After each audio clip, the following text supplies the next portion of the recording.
Meaning of floor plan. Floor plan.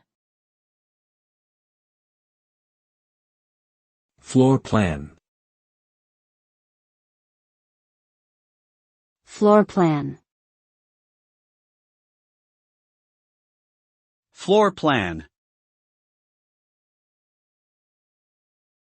A floor plan is a detailed architectural drawing that shows the layout of a building or room from a top-down perspective. It typically includes wall and room measurements, furniture placement, and other features such as doors and windows.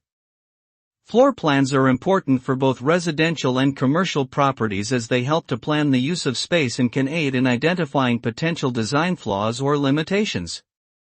They are also commonly used by real estate agents and home buyers to visualize the property before purchase.